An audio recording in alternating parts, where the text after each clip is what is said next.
social media, as there always is, people taking kind of two polar views. One, that they ought to have netting and surround the ballpark and protect the fan from really their own indifference to baseball. And then another camp says, well, you know what, it's up to the people to kind of prepare themselves for that eventuality and make sure you're paying attention to every pitch. And I think that they can both coexist. I'm not like an anti-net guy. I want to see the game. I don't want to be obstructed by a net if I'm sitting at an angle where I just can't see home plate because of the density of the net. But at the same time, I don't want little girls being taken to the hospital. I don't want somebody to be killed like that 79-year-old woman at Dodger Stadium last year. I think that's a horrible result, obviously, for the fan, but for everybody. But at the same time, you know, if you're a parent, you bear some responsibility for your kid's safety. And if you're taking a little 4-year-old kid to a game, you got to make sure you're sitting on the home plate side of that kid and make sure you're in a position to deflect or obstruct any kind of projectile, whether it's a bat or whether it's a ball, from hitting the kid. There's some personal responsibility there as well. It's not just the responsibility of the stadium and Major League Baseball to ensure the safety of the fans. You've got to take some responsibility for yourself and for yours, especially for yours. You know, if you're there by yourself and you got your head buried in your phone and you're tweeting all the time and you're talking and you got your head away from the play, that's on you. But a 4-year-old can't be expected to know better. And I'm not blaming the parents at all. They may have done everything correctly. But you've got to find a way to minimize the amount of damage that can be done to your kid, the amount of pain and the amount of harm by a batted ball. And so I don't think it's as simple as put up a net the whole way around the stadium, or as simple as, hey, you know what, you got to keep your head up and you got to be in a ready creep position every time a pitch is thrown. None of it's that easy. Sometimes just bad stuff happens. You know, bad stuff happens. A foul ball is hit at the wrong person at the wrong time. Major League Baseball's been around since, 1869. For God's sake, as a spectator sport, things happen. And at some point, life isn't about preventing all bad things from happening, but developing an understanding that bad things do happen. And you don't have to accommodate it. You can try to minimize the number of occurrences. But at some point, we got to stop this blame game and understand that in a situation like this, kind of all are culpable, and maybe all aren't culpable both at the same time. No, absolutely. Kid Sterling from KidSterling.com joins us. And here's the thing, kid. I'm not a anti-net person either. I'm all for safety, but I think part of the fun of going to the ballpark is grabbing your glove, watching for the foul ball, the fun stories we see about the foul balls dropping in a beer, and, different things like that. Right. If we have netting like they do in Japan, all the way around the stadium, I can see the argument, but to me, if they do that, that takes away from a lot of going to the ballpark, being a little kid, catching a foul ball, seeing a foul ball come over your head. There's just something about that I feel like if they netted the whole place in, we might as well be at a hockey game. Which, I agree with have that. The same thing there too. I think that baseball is unique in that there really isn't kind of a membrane between the field of play and the stands that separates us. We're sort of a part of it in some kind of way, and I think making going to the event less special by walling us off from all bad things that can happen. I think that is that an overreaction, or do you need to do whatever necessary to make sure that they aren't carting out, 4 or 5-year-olds? If it's me, and when I had a little kid, I'd take my son Ryan to games, and I'd make sure that we sat in the bleachers outside the outfield at Wrigley Field, or we were in the upper deck. I didn't go to a place where I thought really bad things could happen to him. If you take your kid and you put that kid in the 3rd or 4th row behind a dugout and he's unprotected, you know what?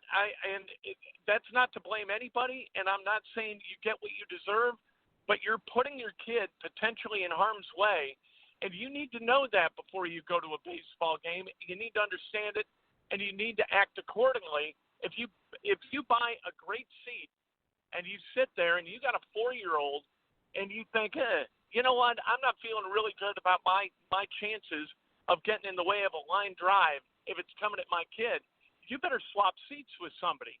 And nobody's gonna moan about that. If you go to the upper deck and say, hey, I got a couple of box seats 3 rows up, you want them? I'd like to switch seats.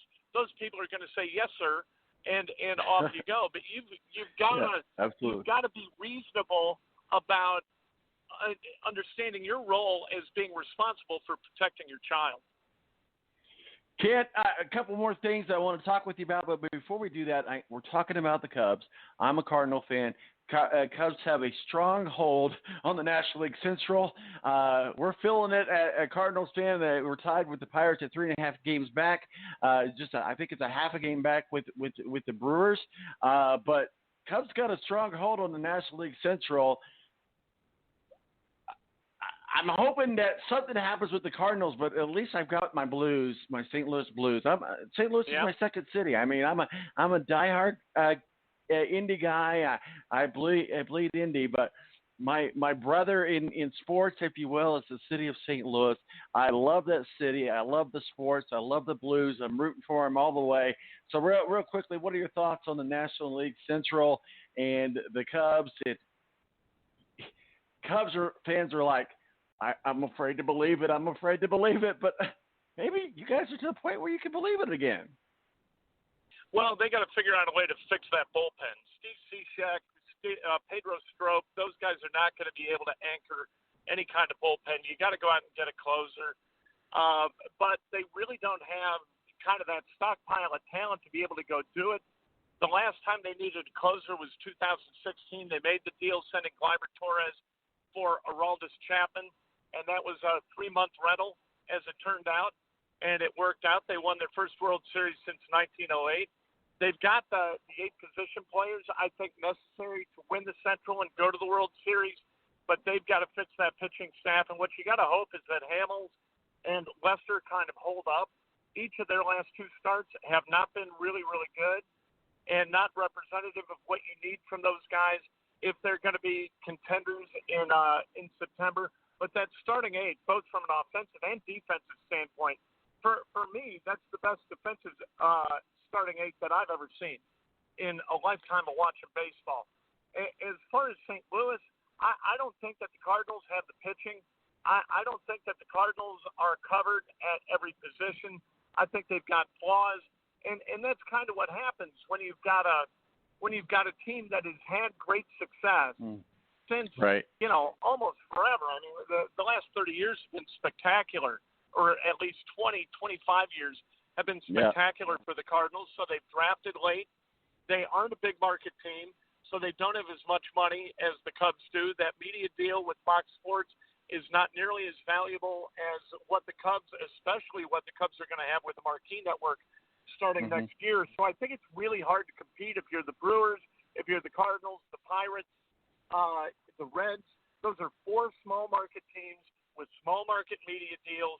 And so I really think that the National League Central, I wish baseball would do something about that and make it possible for small market teams to compete with the Cubs, Yankees, Red Sox, Dodgers, Angels, find a way to kind of even that playing field.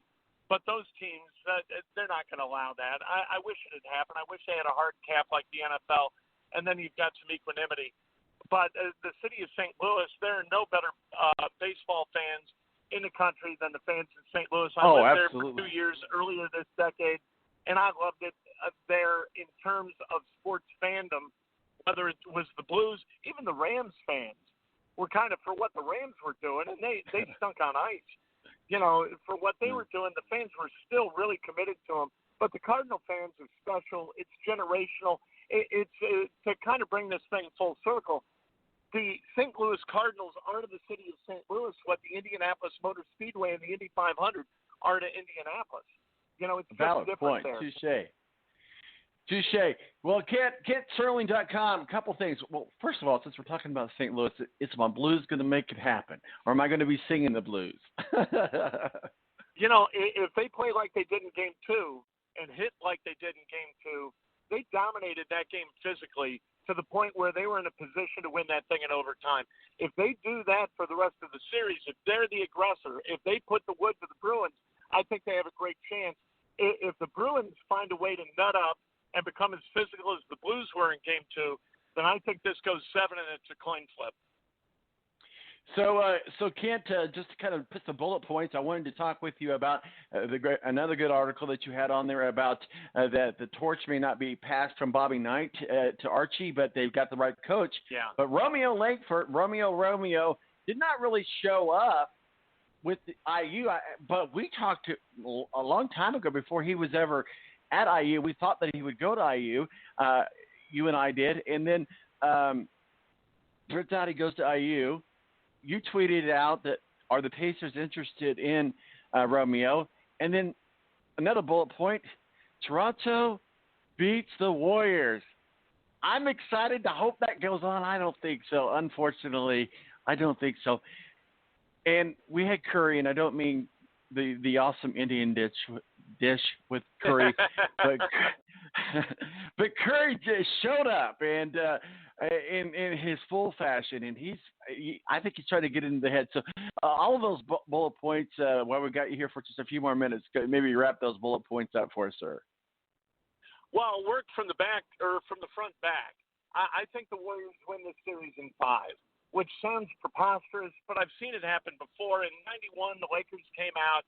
They were hot. They beat the Bulls in Game 1. The Bulls ran the table the rest of the way. I think that's what's going to happen in this thing. I think the Raptors got the Warriors' attention, and the Warriors understand that they're going to have to play some defense in order to compete. And I don't think that Pascal Siakam is capable of another 32-point game where he hits 14, 17 shots. I think that there were a lot of criers. That's what Al McGuire used to call those shots that kind of bounce on the rim 6 or 7 times and drop through. I think that the Raptors hit 5 or 6 of those. I don't think that's going to happen moving forward. I really think that I don't know what Vegas put the odds on this at, but you know what? Warriors in 5, I think would be an interesting bet. I think that you could get some kind of long odds, make money. I don't think they lose a game in this thing moving forward. As far as Romeo, I disagree with you there. The guy, he scored 16.5 points a game with a thumb that needed to be surgically repaired.